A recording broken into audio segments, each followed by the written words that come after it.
여러분 안녕하십니까. 10월 6일 주일 넘치는 우리 교회 매일 묵상 시작하도록 하겠습니다. 오늘 본문 말씀은 열왕기하 19장 1절부터 19절까지 말씀입니다. 어제 그 랍사게가 남유다까지 침공해서 내려왔고, 랍사게가 온갖 조롱하는 소리를 다 하는 것 우리가 살펴보았습니다. 애굽을 의지할 거냐? 소용없다. 하나님을 의지할 거냐? 소용없다. 그렇게 하나님을 의지하면 건져줄 거라고 하는 히스기야의 이야기에 속지 말아라. 내내 이야기를 한 거예요. 그것도 아람 말이 아니라 유다 말로 하면서 온 백성들이 다 듣게 그 이야기를 했던 겁니다. 이 이야기는 이제 오늘 보고를 받았죠. 히스기야가 그 이야기를 보고받고 이 사실을 이사야에게 알리게 합니다. 우리가 여러 번 이 말씀 공부를 통해서 살펴봤던 게 뭡니까? 히스기야 하면 누구요? 이사야와 미가라고 이야기했지 않습니까? 그 이사야가 여기에 나오는 겁니다. 이사야에게 이런 상황들을 쭉 이야기를 하면서 그 랍사게가 우리만 모욕한 것이 아니라 하나님을 모욕했다. 그러니 당신은 우리를 위하여 기도해 달라라고 요청합니다. 4절 마지막 부분에 보면요. 당신의 하나님 여호와께서 그 들으신 말 때문에 꾸짖으실 듯하니 당신은 이 남아있는 자들을 위하여 기도하소서 하더이다 하니라, 이렇게 얘기합니다. 신하들을 보내서 이사야에게 상황을 다 알려주고 하나님을 모욕한 저들이 있습니다. 그러니 하나님이 우리를 꾸짖으실 듯하니 당신은 우리를 위하여 기도해 주십시오라고 얘기합니다. 이게 무슨 뜻이에요? 저렇게 적들이 와서 하나님을 모욕하는 그런 얘기를 들으니 하나님이 우리한테 야, 너네들 뭐 했어? 내가 저런 소리 듣게 하는 거야? 라고 꾸짖을 듯 하니 우리를 위해서 기도해 달라라고 이야기하는 것이죠. 이 히스기야는 랍사게가 와서 모욕하는 것이 자신들 뿐이 아니라 하나님도 포함되어 있다는 사실을 잘 알고 있었습니다. 그래서 이사야에게 이야기하는 거죠. 이 이야기를 들은 이사야가 하나님께 기도할 때 뭐라고 이야기하시냐면 7절에 내가 한 영을 그의 속에 두어 그로 소문을 듣고 그의 본국으로 돌아가게 하고 또 그의 본국에서 그에게 칼에 죽게 하리라 하셨느니라 하더라, 이렇게 얘기합니다. 생각지도 못한 방법을 하나님께서 이야기해 주십니다. 여러분들은 이런 결론이 날 거라고 예상하셨어요?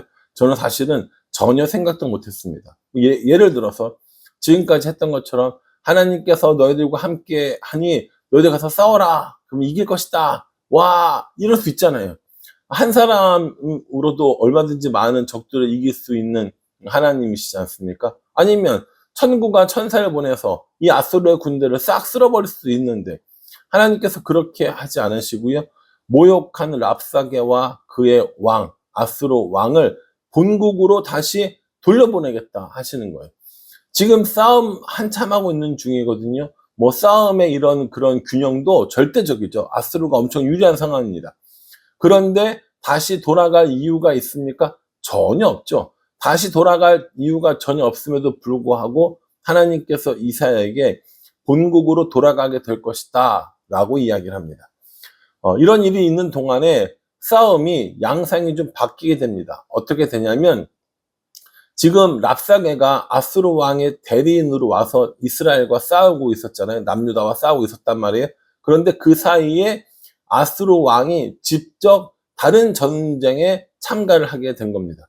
랍사게가 거기 가서 이 자신의 왕을 만나서 함께 싸우게 된 거죠.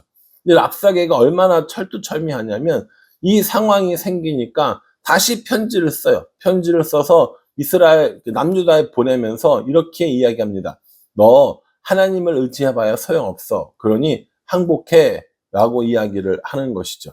그 내용들이 이제 쭉 나오는데요.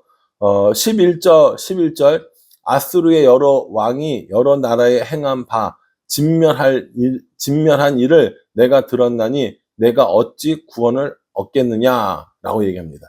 속지 말라는 거예요. 랍사게가 잠시 여러 사정으로 인해서 그 예루살렘 땅을 떠나게 됐지만 그 사이에 속지 말아라. 우리가 언제라도 와서 너희를 다 죽일 수 있다. 이렇게 얘기를 합니다. 히스기야가 이 편지를 받고 어떻게 했는지가 중요합니다. 히스기야는요, 이 편지를 가지고 하나님 앞에 나아갑니다. 14절에 히스기야가 사자의 손에서 편지를 받아보고 여호와의 성전에 올라가서 히스기야가 그 편지를 여호와 앞에 펴놓고, 이렇게 얘기하죠. 성경에 보면 되게 유명한 기도들이 되게 많이 나와요. 모세의 기도도 있고 한나의 기도도 있고 등등등 많은 유명한 기도가 있는데, 이 히스기야의 기도도 굉장히 유명한 기도입니다. 얼마나 간절했겠어요. 얼마나 이 나라를 지켜야 된다는 생각을 했겠습니까? 그래서 그 편지를 가지고 가서 성전에다가 펴놓고 하나님 앞에 간절히 기도합니다. 하나님의 이름을 찬양하는 히스기야의 이런 이야기들이 15절에 나오고요.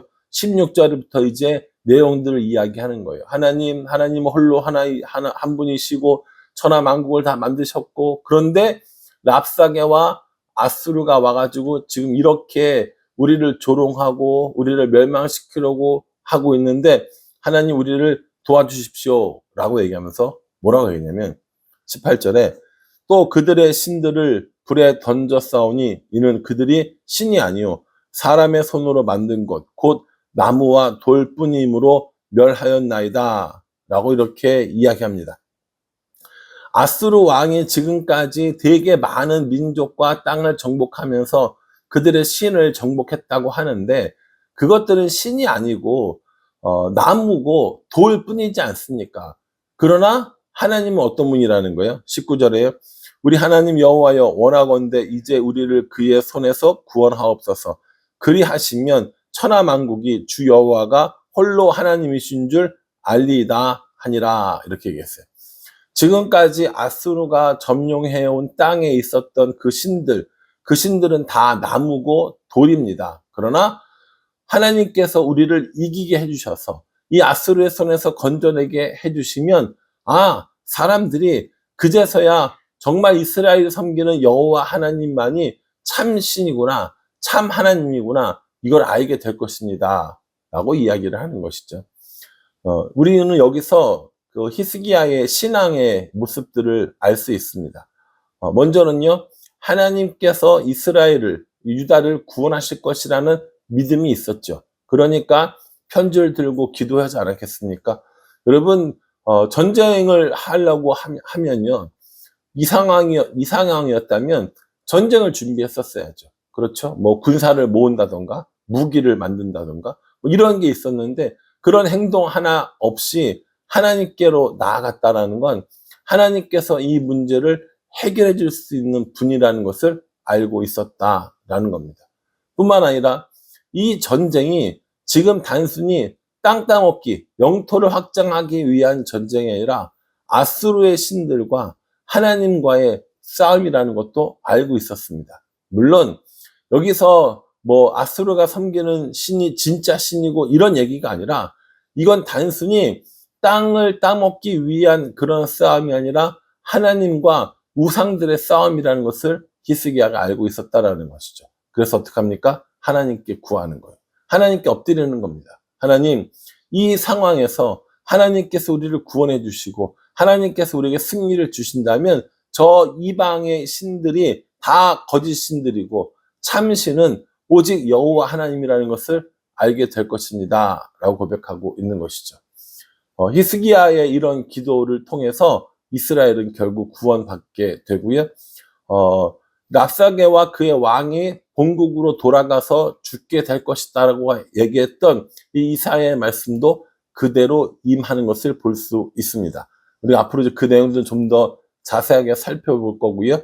오늘 이 말씀 통해서 우리는 무엇을 배워야 하는지 한번 생각해 보려고 합니다. 먼저는요, 우리를 어려움 속에서 건져내시고 구원하실 분은 오직 하나님이시라는 사실입니다. 하나님이 하실 수 있으세요. 하나님이 우리에게 능력을 베풀어 주시고 은혜를 베풀어 주실 수 있는 분이라는 거죠. 만약에 히스기야가 그 랍사게의 편지를 들고 군사를 모으고 사람들을 동원하고 뭐 무기를 만들고 이런 일을 해서 전쟁이 일어났다면 절대로 아수르를 이길 수 있는 병력과 무력이 아니었다는 거예요. 그럼에도 불구하고 이 히스기야가 하나님 앞에 엎드려서 하나님의 은혜를 구하고 하나님께 살려달라고 고백한 건 정말 잘한 일이라는 겁니다. 그러니 우리도 이런 어려움 앞에 전쟁 같은 우리들 삶 가운데 어제 살펴본 것처럼 우리 삶의 납사계를 물리칠 수 있는 유일한 방법이 뭐라는 거예요? 하나님께 구원을 구하는 겁니다. 하나님의 은혜를 구하는 거라는 거예요. 그것이 우리가 이길 수 있는 방법이라는 것입니다. 사랑하는 성도 여러분, 요즘에 무엇을 이기기 위해서 노력하고 계십니까? 무엇을 이겨서 승리하려고 애쓰시고 계십니까? 그 싸움에, 그 전쟁에 하나님이 함께 하십니까? 아니면 우리 힘으로, 우리 자신의 힘으로 이겨보려고 애쓰고 있습니까? 아무리 애쓰고 애써봐야 결국 그 싸움에서 우리를 이기게 하시는 분은 하나님이시라는 거예요. 그 전쟁에서 우리를 도우실 분은 하나님밖에 없다라는 거예요. 애굽도 아니라는 거예요. 무력도 아니라는 거예요. 무기도 아니고 군사력도 아니라는 거예요. 오직 하나님만이 우리의 구원 되신다라고 말씀하고 있습니다. 저는 이 말씀이 이 히스기야 때나 오늘이나 동일하다고 생각합니다. 우리가 하나님의 유일하심을, 하나님의 창조하심을, 하나님의 구원하심을 믿고 따르고 하나님과 함께 살아갈 때 하나님께서 우리를 구원해 주시는 은혜를 경험할 수 있다는 거예요. 하나님을 인정하지 않고 하나님을 찾지 않는데 하나님은 일하시지 않으십니다. 그러나 히스기야처럼 이렇게 엎드려서 하나님을 구하고 하나님의 은혜를 사모한다면 히스기야를 어려움 가운데 건지신 것처럼 우리도 얼마든지 언제든지 건지시는 하나님이신 줄 믿어야 할 줄로 압니다. 이 말씀 묵상하면서 저도 개인적으로 몇 가지 묵상하고 또 적용할 만한 것들이 생각이 났어요. 여러 가지 어려움 앞에 우리가 먼저 해야 할 것은 하나님께 나아가는 겁니다. 이게 참 잘 안 되거든요. 기본적으로 내가 먼저 해야겠다. 기본적으로 내가 이걸 풀어야겠다라고 생각하는 경우가 많다는 거죠. 그러나 오늘 이 말씀을 통하여서 내 생각, 내 방법, 나의 의지, 나의 힘이 아니라 먼저 하나님 앞에 그 문제를 가지고 나가서 엎드리고 기도해야겠다라는 생각을 합니다. 2024년을 이제 마무리하고 또 2025년을 준비하는 이런 과정 가운데 있거든요. 이럴 때 2024년의 결산 그리고 2025년의 새로운 계획들, 그걸 내 힘, 내 머리, 내 경험으로 하는 것이 아니라 하나님이 진짜 우리에게 뭘 원하시는지 알고 하나님이 기뻐하시는 일을 할 수 있다면 얼마나 좋겠는가 하는 생각을 해 봅니다. 이 일을 위하여서 더 기도하고 이 일을 하나님께 더 많이 맡기고 하나님의 계획과 뜻을 따라가는 삶, 그것이 제가 해야 될 일이 아닌가, 우리가 해야 될 일이 아닌가 라는 생각을 해 봅니다.